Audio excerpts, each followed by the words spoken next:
Baiklah, di sini saya akan menjelaskan tentang part of speech, pengertian, jenis, dan pembahasan lengkapnya. Di dalam part of speech memiliki 3 bagian, yaitu apa itu part of speech, komponen yang menyusun part of speech, contoh kalimat dengan part of speech lengkap. Yang pertama, apa itu part of speech? Part of speech adalah jenis-jenis kata yang merangkai satu kalimat menjadi padu dan memberikan pemahaman pada pembaca atau pendengarnya. Sebenarnya, secara teoretis, mengenal pengertian part of speech satu persatu tidaklah penting. Yang terpenting adalah tahu bagaimana cara menggunakan sesuai kaidah grammar. Komponen yang menyusun part of speech. Seperti yang sudah dijelaskan, pengertian part of speech sebenarnya mengacu pada kata-kata yang menyusun sebuah kalimat dalam bahasa Inggris. Yang pertama yaitu noun. Noun adalah kata yang digunakan untuk menyebut orang, benda, tempat, termasuk sesuatu yang abstrak. Semua jenis kata yang merujuk pada kebendaan dikategorikan sebagai noun dalam bahasa Indonesia. Noun disebut sebagai kata benda. Ada 2 jenis noun dalam bahasa Inggris, yaitu proper noun and common noun. Proper noun adalah kata benda yang berwujud nama, julukan, sehingga huruf depannya harus dikapitalisasi. Contoh proper noun misalnya nama orang, tempat, judul film, dan semacamnya. Sementara itu, common noun adalah kata benda yang biasanya tidak berbentuk nama atau julukan sehingga huruf depannya tidak perlu kapitalis. Adjektif. Yang kedua adalah adjektif. Part of speech yang kedua adalah adjektif atau dalam bahasa Indonesia disebut sebagai kata sifat. Adjektif adalah kata yang digunakan untuk mendeskripsikan sebuah noun atau pronoun. Seperti namanya, penggunaan adjektif bertujuan menjelaskan ciri-ciri atau karakteristik yang meletak pada suatu benda. Ada 2 jenis adjektif, yaitu common adjectives dan articles, yaitu dimaksud common adjectives adalah kata sifat pada umumnya seperti keen, pretty, gorgeous, nefarious, dan semacamnya. Sedangkan articles adalah a, and, dan the. Yang ketiga adalah verb. Verb adalah kata kerja. Perlu penjelasannya lebih jauh lagi. Maaf ngegas. Jadi, verb adalah kata yang digunakan untuk mengekspresikan sesuatu yang dilakukan noun atau pronoun. Verb adalah ada banyak jenisnya, tergantung sudut pandang yang digunakan untuk melihatnya. Berdasarkan penggunaannya, verb ada 3 jenis, yaitu infinitive verb, past verb, dan past participle verb. Berdasarkan bentuk kata verb ada 2 jenis, yaitu regular dan irregular.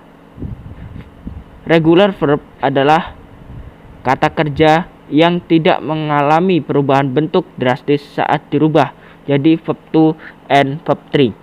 Sebaiknya irregular verb mengalami perubahan yang signifikan saat diubah menjadi verb 2, verb and verb 3. Dan yang keempat adalah pronoun. Nah, dalam beberapa poin part of speech sebelumnya telah disebutkan yang namanya pronoun. Lalu sebenarnya apa itu pronoun? Jadi, pronoun adalah kata yang digunakan untuk menggantikan noun. Secara umum pronoun terdiri dari I, you, we, they, she, it. Akan tetapi, selain itu masih banyak jenis pronoun lainnya. Berikut ini daftarnya. Pertama, subjek pronoun. Sebagai subjek pronoun termasuk dalam kategori personal pronoun. Subjek pronoun ini meliputi I, you, we, they, he, she, and it.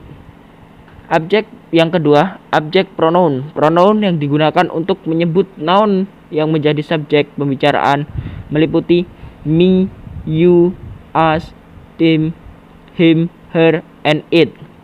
Yang ketiga, possessive adjective. Pronoun ini digunakan untuk menunjukkan kepemilikan noun terhadap noun lainnya. Projective possessive adjective meliputi my, your, or, their, his, her, and its. Yang keempat, possessive pronoun. Sama seperti possessive adjective. Possessive pronoun digunakan untuk menunjukkan kepemilikan bedanya. Possessive pronoun biasanya didahului oleh noun yang dimiliki. Possessive pronoun meliputi mine, yours, ours, they, his, and hers. Yang kelima adalah reflexive pronoun. Pronoun yang digunakan untuk merefleksikan pada diri sendiri. Refleksi pronoun meliputi myself, yourself, ourself, themself, himself, herself, and itself. Selain kelima tipe pronoun yang utama di atas, ada pula beberapa jenis pronoun lainnya. Yang pertama, demonstrative pronoun, relative pronoun, indefinite pronoun, interrogative pronoun, reciprocal pronoun, dan yang terakhir adalah intensive pronoun. Berikut adalah penjelasan dari pronoun. Baiklah, yang kelima adalah adverb. Adverb adalah kata yang digunakan untuk memberikan kata sifat kepada verb. Tujuan dari penggunaan adverb adalah penjelasan informasi tambahan mengenai verb yang dilakukan. Misalnya, saat kamu berlari, kamu bisa berlari dengan sangat cepat atau lambat. Dalam bahasa part of speech, kamu harus tahu ada 4 jenis adverb yang bisa kamu gunakan. Keempat adverb tersebut selengkapnya bisa kamu baca di paparan berikut ini. Yang pertama, adverb of manner. Adverb yang menggambarkan perilaku, contohnya sadly, happily, ugly, dan lain-lain. Yang kedua yaitu adverb of place. Adverb yang menggambarkan lokasi verb, contohnya ahead, near, in front of, dan lain-lain. Yang ketiga yaitu adverb of time. Adverb yang menggambarkan jangka waktu, contohnya now, early, tonight, dan lain-lain. Yang keempat, adverb of frequency. Adverb yang menggambarkan derajat intensitas, contohnya seldom, rarely, sometimes, dan lain-lain. Penjelasan yang keenam yaitu determiner. Sebenarnya determiner termasuk ke dalam adjektif, akan tetapi dalam bahasan ini keduanya sengaja dipisahkan karena determiner punya banyak jenis. Determiner memiliki setidaknya 9 jenis yang berbeda. Tergantung apa yang dijelaskan oleh determiner tersebut. Selengkapnya mengenai ke-9 determiner tersebut bisa kamu perhatikan sebagai berikut. Yang pertama, definite articles. Yang kedua, indefinite articles. Yang ketiga, demonstratives. Yang keempat, possessive determiners. Yang kelima, quantifiers. Yang keenam, numbers. Yang ketujuh adalah distributive. Yang ke-8 differential words, dan yang terakhir adalah predetermined. Untuk penjelasan yang ketujuh adalah preposition. Preposition adalah kata yang digunakan untuk menghubungkan noun, pronoun, atau frasa lainnya yang ada di dalam sebuah kalimat. Kalimat yang membutuhkan preposition jadi tidak memiliki makna jika kehilangan preposisinya.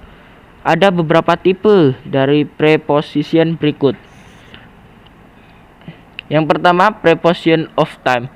Preposition yang digunakan untuk menunjukkan tempat, meliputi in, on, at, under, in front of, between, dan lain-lain.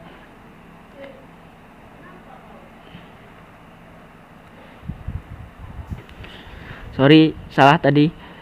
Yang pertama adalah, saya ulang kembali, yang pertama adalah preposition of time. Preposisi yang digunakan untuk menunjukkan bentuk waktu, meliputi in, out, at, during, before, after, dan lain-lain. Yang kedua adalah preposition of place. Preposisi yang digunakan untuk menunjukkan tempat, meliputi in, on, at, under, in front of, between, dan lain-lain. Yang ketiga adalah preposition of movement. Preposisi yang digunakan untuk menunjukkan atau pergerakan perpindahan, meliputi to, across, stroke, intro tersebut. By the way, ada 100 lebih preposition dalam bahasa Inggris. Meski kamu tidak menghafalkannya, kamu pasti akan memahaminya kok. Sebab kata belajar bahasa Inggris kamu pasti akan sering menggunakannya secara sadar atau tidak. Selanjutnya yaitu conjunction. Sama halnya seperti preposition, conjunction fungsinya juga menghubungkan dua kalimat menjadi satu kesatuan. Akan tetapi bedanya, dua kalimat yang digabungkan conjunction sebenarnya bisa berdiri sendiri. Ada 3 jenis conjunction yang bisa kamu pelajari. Berikut ini penjelasan singkatnya. Coordination conjunction,